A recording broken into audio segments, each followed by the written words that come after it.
Hello, my name is Madison Hinkle, and the story we'll be reading today is Why Mosquitoes Buzz in People's Ears by Verna Ardema, and the pictures were done by Leo and Diane Dillon.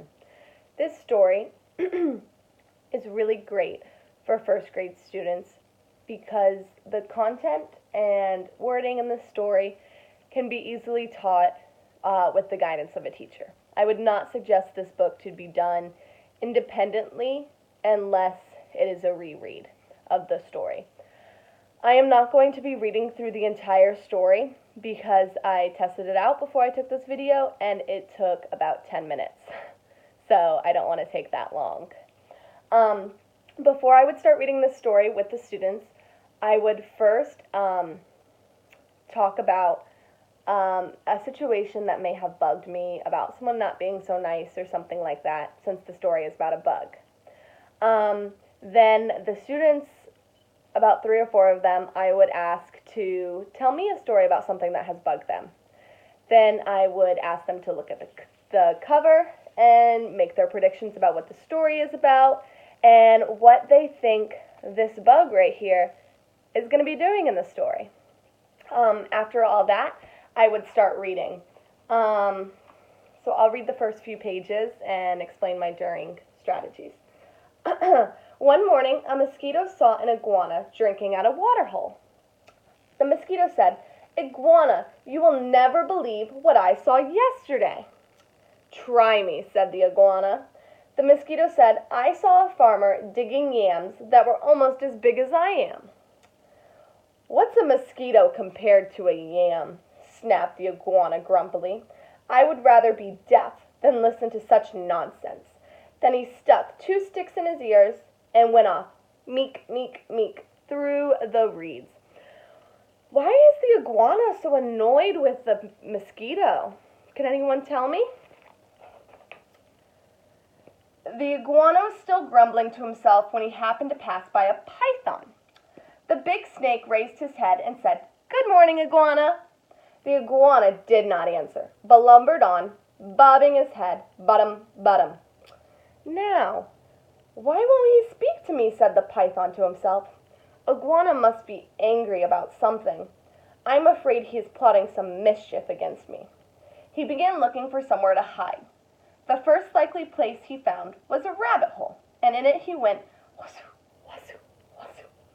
When the rabbit saw the big snake coming into her burrow, she was terrified. She scurried out through her back way and bounded, kirk, kirk, kirk, across the clearing.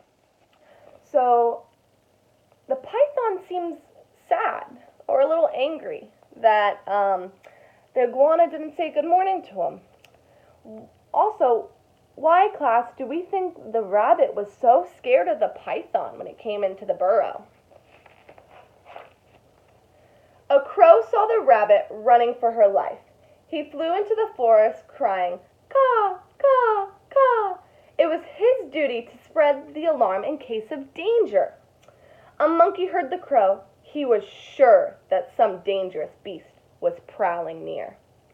He began screeching and leaping, killy-willy, through the trees to help warn the other animals. As the monkey was crashing through the tree tops, he happened to land on a dead limb. It broke and fell on the owl's nest, killing one of the owlets. So, based on our context clues, who can explain to me what a dead limb is? I would give them about 30 seconds to think about that question, and then I would call on a few students to answer and see what answers they come up with. And this will be the last page I'm going to read for this book talk. Mother Owl was not at home, for though she usually hunted only in the night, this morning she was still out searching for one more tidbit to satisfy her hungry babies. When she returned to the nest, she found one of them dead. Oh no. Her other children told her that the monkey had killed it. All that day and all that night, she sat in her tree, so sad, so sad, so sad. Now it was Mother Owl who woke the sun each day so that the dawn could come.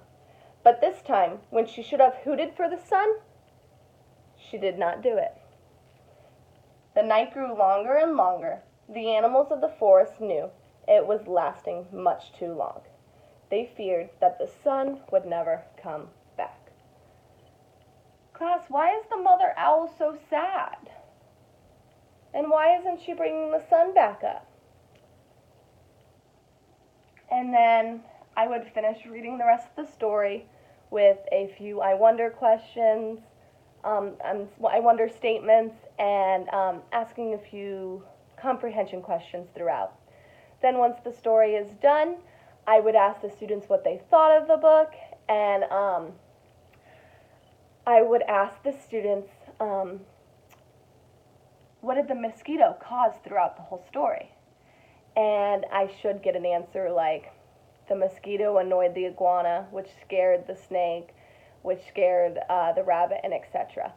And hopefully I will get an answer about how the mosquito's first action caused all the other animals to have reactions and caused a whole bunch of problems throughout the story. And that is my book talk. Thank you for joining me.